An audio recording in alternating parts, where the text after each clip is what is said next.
Hi, and welcome to Geno's Takes for Friday Night NCAA. 1-1 last week. We're pretty solid with Friday nights. So before we get started, let me shout out to one of my favorite viewers, Angela. Happy birthday. You're all grossed up, and you're all grossed up, and you're all grossed up. She's 8, but she's sending me pictures. Are we investigating?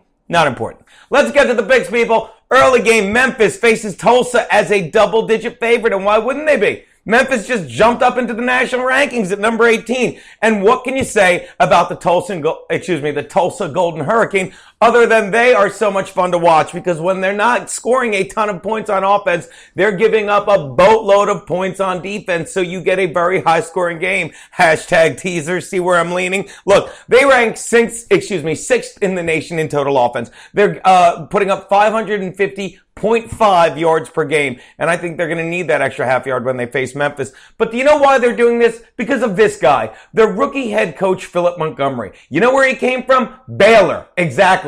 You ever heard of that offense? And Montgomery was so good that he actually got major points out of Robert Griffin III, right? Yeah, I don't think that's as impressive anymore now that I think he's the reason there's a statue outside of Baylor Stadium. Meanwhile, what happened when he went to the NFL? He became a statue on the bench in Washington. I think the statue in front of Baylor has played as many minutes as RG3. My point with this ramble is Montgomery knows how to get a lot out of an offensive scheme, which is why I cannot see Memphis staying far enough ahead of them to cover this ridiculously huge spread. Meanwhile, Memphis themselves are averaging 46 points a game after last week's upset of Ole Miss, which is why they're already ranked 18. So here's what you can expect. Paxton Lynch, the quarterback for Memphis, to just keep airing it out and putting up points as they go for their 14th straight win and their 8th straight win on the road. But the bottom line is they are going to be putting up a ton of points. That's why the line is so high. That's why I don't even blink. They're averaging about 45 each. Is the over under 90? It's not? Good. Even if it is, take the over. All right, let's do the late game. Utah State.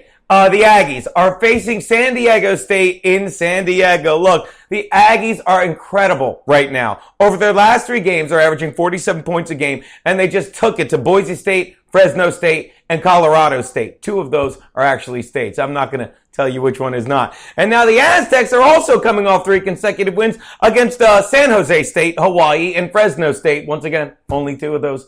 Only one of those are a state. But here's the thing. It doesn't take Colombo to tell you how easy this pick is. Because what's the word I said in both of those matchups? They both faced Fresno State in the past month. And I'm sorry, but this is how easy it seems to me. Because look, while the Aggies went into Fresno State and just whooped them to death 56-14, the Aztecs hosted them in San Diego and could only beat the Bulldogs 21-7. Really? You could only put up 21 points against Fresno State's defense? Jesus Christ, their defense is like the SATs. You get 200 points just for showing up. Literally 200 points, okay? And here's the thing about the Aggies. Last week's win said the world about them because, of course, I love the Broncos. But what happened? They went in and faced a Broncos team that over their past 4 opponents had outscored them 204-24. And in 30 minutes, just devastated that state, because by halftime, the Aggies were up on Boise State 45-10. And you know what a big reason for that is?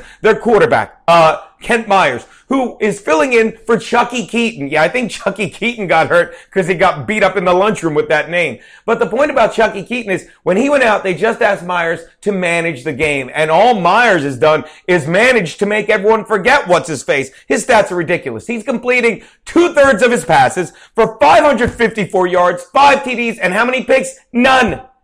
He's not even giving them chances to score. Meanwhile, couple that with running back Devontae Mays, who leads the Aggies with 322 yards and 4 TDs. And I'm looking for the Aggies to put up numbers somewhere in the 40s. Meanwhile, I'm looking for the Aztecs to put up numbers somewhere in the 1500s.